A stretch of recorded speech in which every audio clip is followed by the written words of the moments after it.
A seat beside the stars. Dex Riker's shoulders ached as he shuffled down the narrow airplane aisle, his carry-on bag slamming against his thigh with each exhausted step. 3 days of back-to-back meetings in Chicago had left him with nothing but a folder of unsigned contracts and a developing tension headache. 27C, he muttered, squinting at his boarding pass. Middle seat, of course. A heavy-set businessman already occupied the window seat, his elbow claiming the shared armrest like manifest destiny. The man glanced up briefly, offering a grunt instead of a greeting before returning to his tablet. Dex stowed his bag overhead and squeezed into the narrow seat. He'd barely settled when a high-pitched wail erupted 2 rows behind him. The sound drilled into his skull like a dental procedure without anesthesia. "Perfect," he whispered, closing his eyes. The crying intensified, reaching a decibel level that Dex was certain violated some FAA regulation. He dug through his pocket for earbuds just as his final seatmate arrived. The man who claimed the aisle seat had clearly just finished a marathon garlic chopping competition. The smell of onions surrounded him like an invisible force field. He smiled at Dex, revealing a strand of something green caught between his front teeth. "Howdy, neighbor," the man said, extending a hand. "Looks like we're going to be buddies for the next 3 hours. Dex shook the man's damp palm and forced a smile. "Great." As the plane prepared for takeoff, Dex tried to find a comfortable position, an impossible geometry problem when his knees jammed against the seat in front, while both armrests remained occupied by territorial seatmates. The child behind him had evolved from crying to a rhythmic seat-kicking routine that targeted Dex's lower spine with remarkable precision. 30 minutes into the flight, Dex had reached a new level of misery. He'd attempted to work on his presentation, but every time he opened his laptop, Onion Man shifted, bumping Dex's elbow and sending the cursor flying across the screen. "Sir," a flight attendant with perfectly coiffed blonde hair stopped beside their row. Her name tag read Melissa. Dex glanced up, hoping she might offer him a stronger drink than the thimble of ginger ale he'd been nursing. "Yes. I need to speak with you about a seating issue."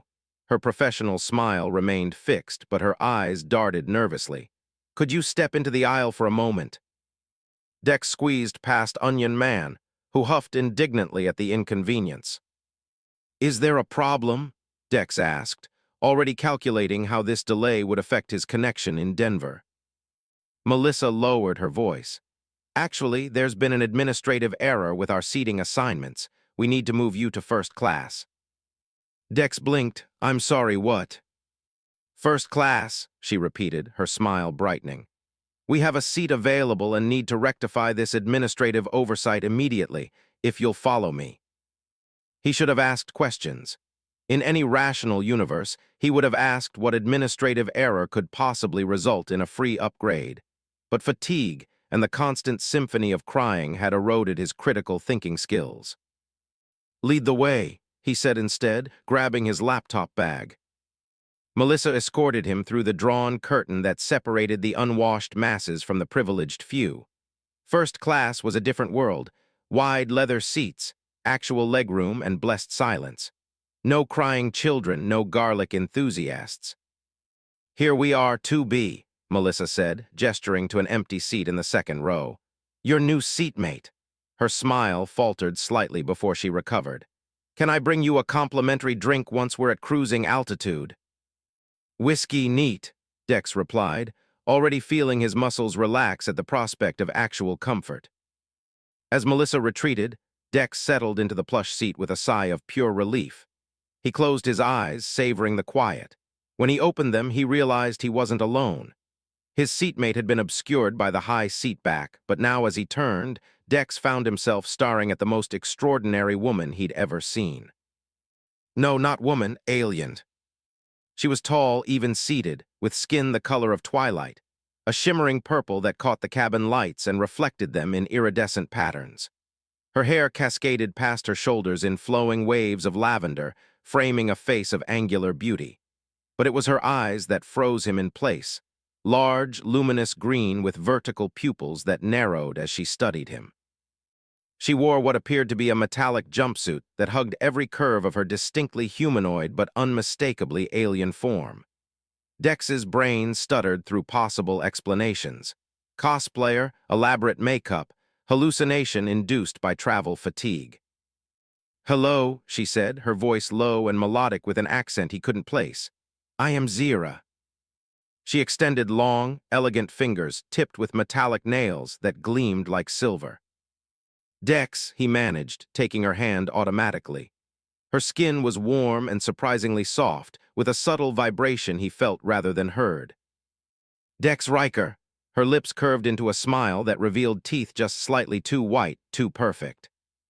"So you have accepted the contract." "Contract?" Dex's brain scrambled to catch up. "What contract?" Zira tilted her head, the movement fluid and somehow not quite human. "The one you agreed to when you chose to sit beside me." Her smile widened. "Most interesting, you are the first to accept." Dex glanced around, wondering if he was being punked. "Look, I think there's been a misunderstanding. The flight attendant just moved me here because of some mix-up." "Yes, the seating assignment," Zira nodded. "Very clever system they've implemented." Before Dex could respond, Melissa appeared with his whiskey. Her eyes darted nervously between him and Zira. "Will there be anything else, sir?" she asked, handing him the drink. "Actually, yes," Dex said.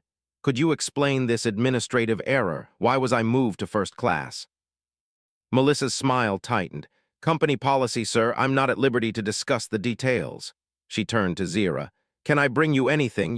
She caught herself. "Miss Zira." "I am satisfied," Zira replied with a dismissive wave. When Melissa retreated, Dex took a long sip of whiskey, relishing the burn. "So, are you going to tell me what's going on?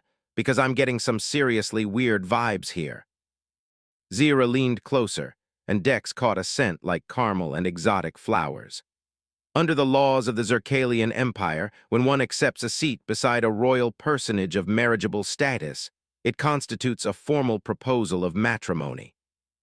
Dex choked on his whiskey. "I'm sorry, what?" "You have proposed marriage to me by taking that seat," she explained patiently, as if to a child. "I have accepted. Congratulations, Dex Riker. You are now engaged to the 7th princess of the Zoran Empire."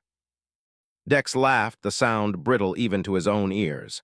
"Very funny. Did James put you up to this? This is exactly his kind of twisted joke." Zira's expression didn't change. "I assure you this is no joke. Your Earth governments established formal diplomatic relations with the Zircalian Empire 3 years ago, after our scientists provided your species with hyperspatial tunnel technology." "Hyperspatial tunnel?" Dex's voice trailed off. He vaguely remembered news reports about some breakthrough in space travel, but like most people, he'd been more concerned with paying bills and navigating office politics than with interstellar diplomacy. "The tunnel through your Uit cloud," Zira explained. "It reduced interstellar travel time from centuries to hours. Surely you recall the global celebration of unity." "I was probably working that day," Dex muttered, downing the rest of his whiskey. "Look, even if, and this is a massive if, aliens exist and you're one of them, you can't seriously expect me to believe that switching seats on a commercial airline constitutes a legally binding marriage proposal." Zira's eyes narrowed, the vertical pupils thinning to barely visible slits. "You doubt my identity." "Well, yeah," Dex gestured vaguely at her. "You look like something from a sci-fi convention." In response, Zira touched a metallic band on her wrist. The air between them shimmered, and suddenly a holographic display hovered in the space between their seats. It showed what appeared to be official documentation, complete with seals and signatures. "My diplomatic credentials," she said. "Recognized by your United Nations, the North American Coalition, and the European Federation." Dex stared at the hologram, his throat suddenly dry. The technology alone was beyond anything he'd seen, and the document bore official-looking stamps he recognized. "This can't be real," he whispered. "I assure you it is." Zira deactivated the display with another touch to her wristband. And the Zircalian ambassador awaits us at Denver International Airport to formalize our union. Whoa, hold on. Dex raised his hands. I never agreed to marry anyone. This is insane. I can't marry an alien princess I just met. Yet you sat in the designated proposal seat, Zira countered. The flight attendant clearly informed you it was an administrative matter. She said error, as in mistake. Semantics, Zira waved dismissively. The diplomatic protocols were followed. Dex unbuckled his seat belt. I need to switch seats right now. Zira's hands shot out, gripping his wrist. Her strength was surprising, gentle but immovable. I would not advise that. Why not? Breaking an engagement with Zuralan royalty is considered an act of extreme disrespect, she said quietly. The last diplomatic incident involving a refused marriage proposal resulted in sanctions that crippled an entire planetary economy. You're threatening me? Dex hissed, aware of other passengers glancing their way. Merely stating facts. Zira released his wrist. Your planet's relationship with the Zircalian Empire is new and fragile. A personal insult to the seventh princess could have repercussions. Dex's mind raced. This had to be an elaborate scam. Yet the technology she displayed was beyond anything commercially available, and something in her otherworldly eyes told him she wasn't bluffing. Melissa, he called out, spotting the flight attendant. She approached cautiously. I need to change seats again. Melissa's face paled. I'm afraid that's not possible, sir. Why the hell not? It would constitute a diplomatic violation, she whispered urgently. We were specifically instructed. She glanced at Zira, who watched them with cool amusement. Please, sir, just remain in your assigned seat for the duration of the flight. This is kidnapping, Dex hissed, or coercion or something illegal. It's international, interplanetary diplomacy, Melissa replied, her professional demeanor cracking. And it's above my pay grade. Now can I bring you another whiskey? Dex slumped back in his seat. Make it a double. As Melissa retreated, Zira placed a cool purple hand on his arm. It need not be unpleasant, Dex Riker. You are physically appealing for a human, and your genetic profile suggests compatibility with Zircalian physiology. My genetic weight, you scan me. Standard procedure, she said with a dismissive shrug. We cannot risk biological incompatibility in diplomatic unions. Dex ran a hand through his hair. This can't be happening. I understand this is unexpected, Zira's voice softened slightly. But consider the advantages. As consort to a Zuralan princess, you will enjoy privileges beyond human imagination. Our lifespan is triple yours, a deficiency that can be corrected through genetic modification available to royal consorts. So instead of dying at 80, I'd be stuck in this nightmare for 240 years. Great sales pitch. To his surprise, Zira laughed, a musical sound that sent an unexpected shiver down his spine. You have spirit, Dex Riker. That is good. Weak consorts do not survive the binding ceremony. The what now? All in due time, she purred, and with a fluid motion, she swung her long legs up and across his lap. The movement was so unexpected and intimate that Dex froze. Relax, she murmured, her eyes glowing slightly brighter. We have much to discuss before landing. Dex found himself unable to look away from her hypnotic gaze. Up close, her alien beauty was even more striking, her features both familiar and utterly foreign in ways he couldn't quite define. This is crazy, he whispered, but made no move to push her legs off his lap. Zira's lips curved into a smile that was equal parts predatory and seductive. Once we land, Dex Riker, I will show you exactly what being bonded to a Zircalian princess means. Her finger traced a light pattern on his chest. You may find there are compensations for the inconvenience. As the plane began its descent toward Denver, Dex Riker, middle manager, human, and apparently future alien consort, stared out the window at the approaching lights of the city, wondering how the hell he was going to explain this to his boss when he didn't show up for work on Monday. Or, more pressingly, how he was going to avoid starting an interplanetary war. As the plane began its final approach to Denver, Zira's fingers drifted to Dex's temples. Before he could question her intent, she began to massage small circles against his skin. The tension headache that had been building since Chicago instantly began to dissolve. "How did you know?" Dex asked, his eyes drifting closed despite his determination to remain vigilant. "Your cortisol levels are elevated," she replied matter-of-factly. "And you've been squinting. Human physiology is remarkably transparent." "That's disconcerting," he muttered but didn't pull away. Her touch was electric, literally. Tiny pulses of what felt like static electricity danced from her fingertips into his skin, somehow soothing rather than shocking. "Relax," Zira instructed, her voice dropping to a hypnotic register. "The neural pathways in your frontal lobe are constricted with worry." "Can't imagine why," Dex said dryly, but found himself melting into her touch. "Being kidnapped by an alien princess and forced into an interstellar arranged marriage is just another Tuesday for me." Zira's laughter vibrated through him. "It's Thursday, Dex Riker." Figure of speech. Her hands moved from his temples to his shoulders, kneading muscles that had been tense for days. Dex bit back a groan of pleasure.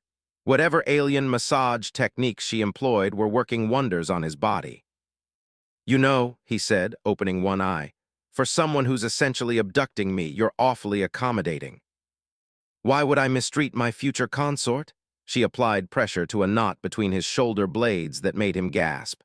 "Your comfort is a priority." "About that," Dex turned to face her, reluctantly moving away from her magical hands. "I still haven't agreed to any of this." "Yet you remain in the seat," she pointed out, one elegant eyebrow arched. "And you allowed me to touch you." Dex felt heat rise to his face. "That's different. A massage isn't consent to marriage." "Interesting distinction," Zira observed, studying him with those unsettling vertical pupils. "Your species has complex courtship rituals." "It's not a courtship ritual, it's basic consent." The fastened seatbelt sign illuminated with a ding, saving Dex from further defending human relationship boundaries. As the plane descended, Zira removed her legs from his lap but maintained casual contact, her thigh pressed against his. Dex stared out the window, trying to ignore the warmth radiating from her. Despite the absurdity of the situation, he couldn't deny a growing attraction to this alien woman. She was undeniably gorgeous by human standards, and there was something magnetic about her confidence. Plus, she'd chosen him specifically, when she could presumably have anyone on the planet, or off the planet for that matter. A tiny, previously dormant part of his ego preened at the thought. "Get a grip, Riker," he chided himself. "She chose you because your genetic profile said your descendants won't have 3 heads, not because of your winning personality." Still, as they taxied to the gate, Dex found himself stealing glances at her profile, the sharp angles of her cheekbones, the subtle shimmer of her skin under the cabin lights, the graceful curve of her neck. She was otherworldly in the most literal sense, yet stunningly beautiful. "We have arrived," Zira announced as the plane jolted to a stop. "The delegation awaits." "Delegation?" Dex's momentary appreciation of alien aesthetics evaporated. "What delegation?" "The royal welcoming party, of course," she said, as if it were obvious. "My father has sent his representatives." "Your father," Dex's voice cracked. "The king is here." "Emperor," she corrected. "And no, he remains on Zuralia Prime, but his emissary speaks with his authority." The cabin door opened, and passengers began the usual scramble for overhead compartments. No one in first class moved. In fact, Dex noticed the other passengers studiously avoiding looking in their direction. Melissa appeared beside them. "Princess Zira, Mr. Riker, if you'll remain seated, we'll deplane you first through the forward door. The delegation has requested private access." Dex's mouth went dry. "This is really happening, isn't it?" Zira's hand found his, her touch surprisingly warm. "Do not fear, Dex Riker. You are under my protection now." "That's what worries me," he muttered as 3 suited men in dark glasses boarded the plane. 2 were clearly human, Secret Service types with earpieces and the practiced scan of trained security personnel. The third, however, stood nearly 7 feet tall, with the same purple-hued skin as Zira, though his was darker, almost indigo. A metallic circlet adorned his bald head. "Princess," the tall alien intoned, bowing deeply, "the Emperor sends his regards and congratulations on your successful mission." "Thank you, Ambassador Zorith," Zira replied regally, rising from her seat. "May I present Dex Riker, my chosen consort?" All three sets of eyes turned to Dex, who suddenly wished he'd had time to change out of his rumpled business suit. Hi," he managed, standing awkwardly. "Nice to meet you, Ambassador." Zorith studied him with unblinking golden eyes. "He appears adequate." "High praise," Dex muttered under his breath.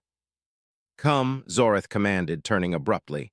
"The diplomatic vehicle awaits. We must not delay the preparations." Zira took Dex's arm, guiding him forward. As they passed Melissa, the flight attendant gave him a look that mixed pity with something like awe. "Good luck, sir," she whispered. "Thanks," Dex replied grimly. "I think I'll need it." The walk through the jet bridge felt like a march to execution. When they emerged into the terminal, Dex expected to see the usual crowd of travelers. Instead, the entire gate area had been cleared. A cordon of security personnel, both human and alien, formed a path toward a private exit. "What the hell?" Dex breathed. "Diplomatic privilege," Zira said simply. "Your government has been most accommodating since the technology exchange." They were escorted through a series of secure doors and down to a private tarmac, where a sleek silver vehicle hovered several inches above the ground. It resembled a limousine if limousines were designed by someone who considered Earth technology primitive. "Okay, that's cool," Dex admitted despite himself. The door slid open silently, revealing a plush interior larger than seemed physically possible from the outside. "Dimensional compression," Zira explained, nodding his confusion. "The interior exists partially in folded space." "Of course it does," Dex sighed, allowing himself to be guided inside. The door closed behind them, and the vehicle moved with such smooth acceleration that Dex wouldn't have known they were moving if not for the view outside the tinted windows. Inside, they were joined by Ambassador Zorith and several other Zerkalians dressed in elaborate metallic garments. They spoke rapidly in a language that sounded like wind chimes mixed with electronic tones. "They're discussing the ceremony preparations," Zira translated, leaning close to Dex's ear, "and evaluating your physical attributes." "Great," Dex shifted uncomfortably. "And what's the verdict?" "They find your symmetry pleasing, though there is concern about your limited musculature." Dex frowned. "I go to the gym sometimes." Zira patted his hand. "Your species' physical limitations are understood. It is your genetic adaptability that interests us." "About that," Dex said, lowering his voice. "Why exactly did you choose me? There must be millions of humans with adaptable genetics or whatever." Zira's expression became serious. "You were not randomly selected, Dex Riker. Your genetic profile indicates exceptional compatibility with the royal bloodline. Our scientists believe your DNA contains rare markers that could strengthen certain weaknesses that have developed in our genetic line." "So I'm a glorified breeding stallion." Dex felt a mixture of offense and strangely pride. "You are to be my consort," Zira corrected firmly. "The genetic benefits are secondary to the diplomatic advantages of our union." Before Dex could respond, Ambassador Zorith interrupted, addressing him directly for the first time. "Human," he said, his accent making the word sound exotic, "the Emperor wishes to express his gratitude for your participation in this union. He has prepared a token of appreciation." "Token," Dex repeated warily. Zorith produced a small crystalline cube that projected a holographic image of an enormous mansion, nestled on what appeared to be a mountainside overlooking the ocean. "This dwelling has been constructed for you on your planet, in the region known as Malibu," Zorith explained. "It includes all amenities suitable for a royal consort, along with a financial endowment that will eliminate your need for employment." Dex stared at the projection. The house was spectacular, modern, sprawling, with what looked like an infinity pool overlooking the Pacific. "Wait, you're giving me a mansion in Malibu?" Dex's voice rose an octave.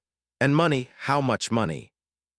"The equivalent of 1 billion of your American dollars," Zorith stated flatly, as if discussing the weather. Dex choked. "$1 billion? "The Emperor considers it a modest dowry," Zira said, looking faintly embarrassed. "I attempted to explain that human economies operate differently, but he insisted on traditional protocols." Dex's mind reeled. $1 billion, a mansion in Malibu, and a gorgeous alien princess who seemed genuinely interested in him. The absurdity of his situation suddenly tilted toward the incredible. "So let me get this straight," he said slowly.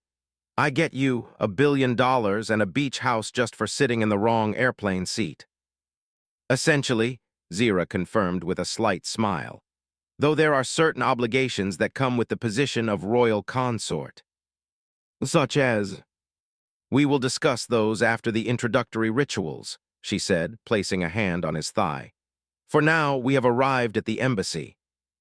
The vehicle glided to a stop, and the door slid open to reveal what looked like a modern office building with the Zircalian royal crest emblazoned above the entrance.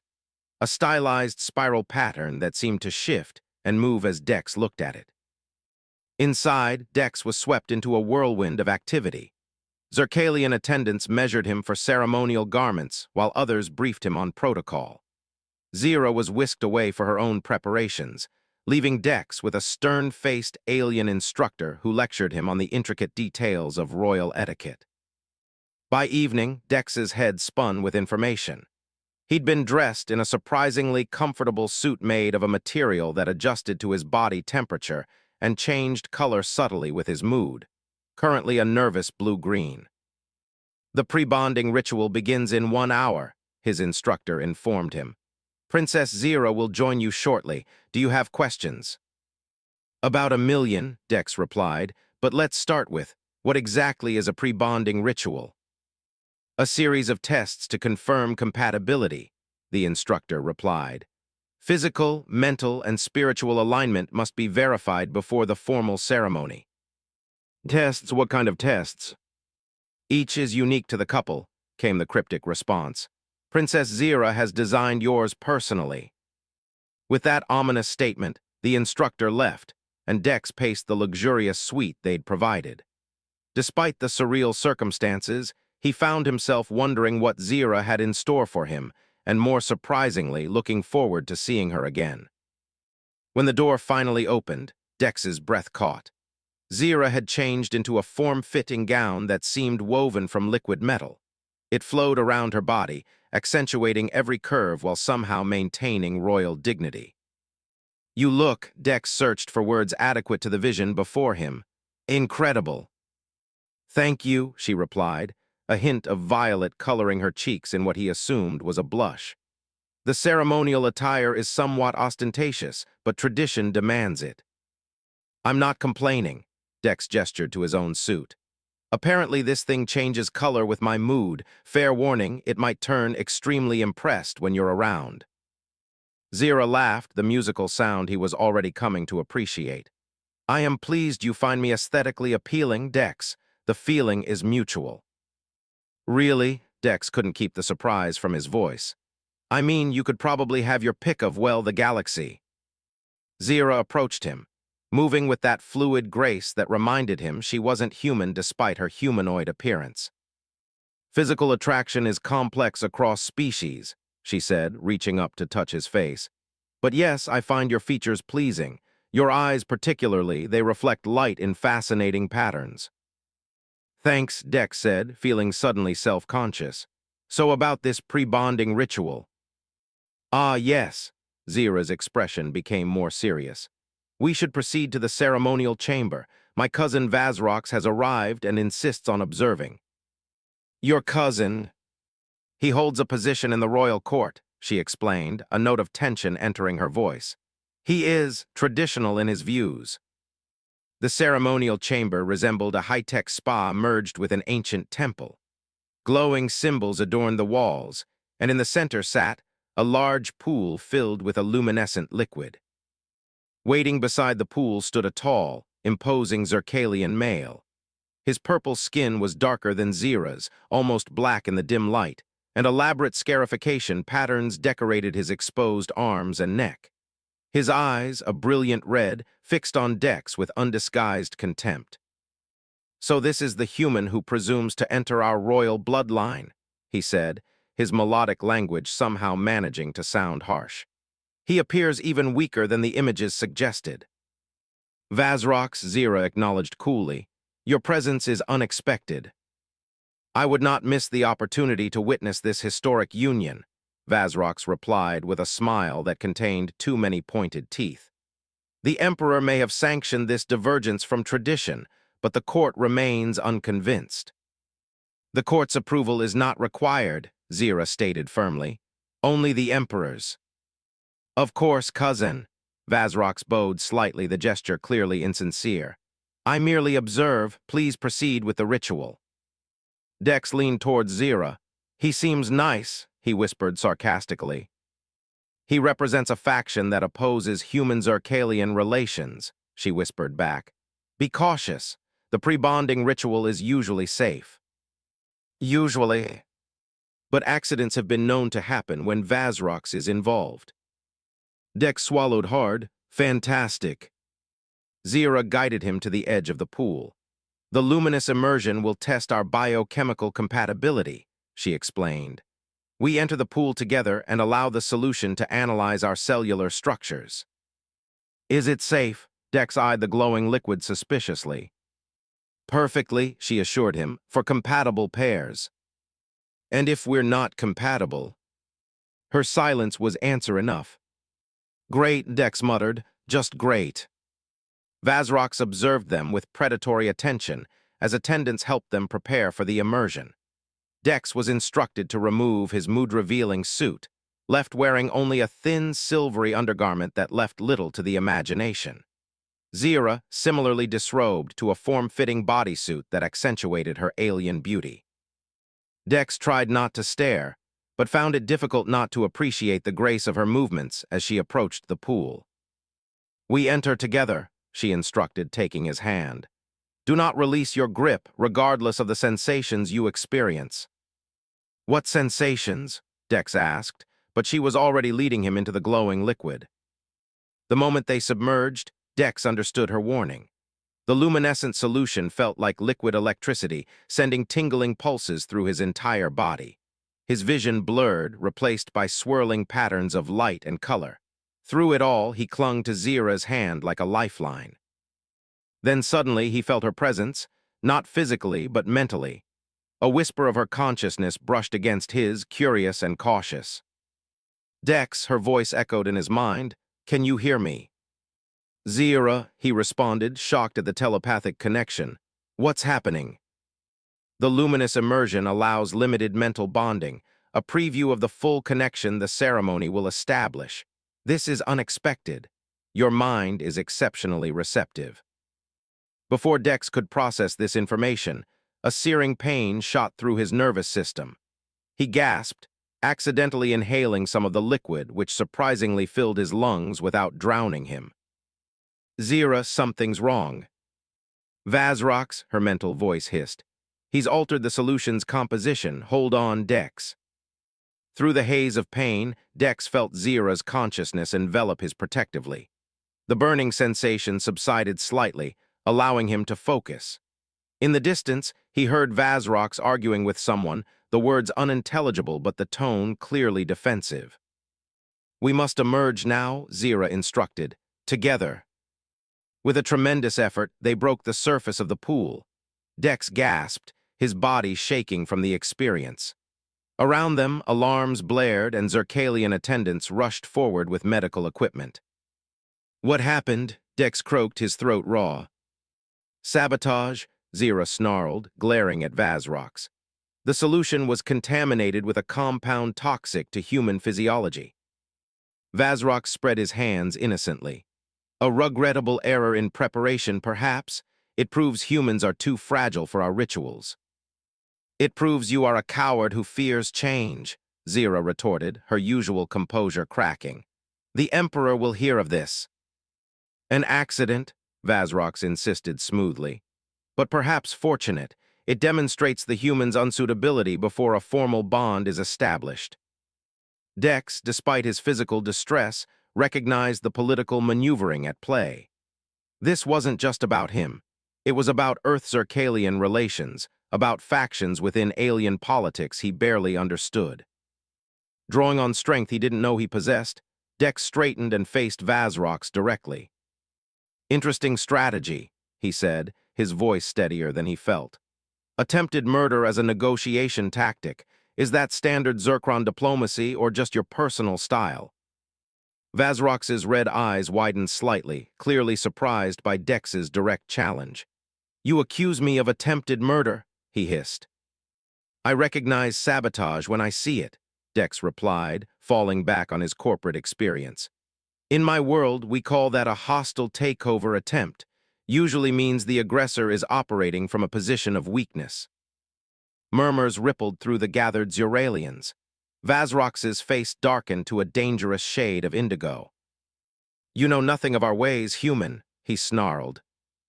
I know enough about power plays, Dex countered. They look pretty similar across species. You're afraid of what this alliance represents, progress, change, evolution. But here's a lesson from human business. Those who resist adaptation inevitably fail. A tense silence fell over the chamber, even Zira.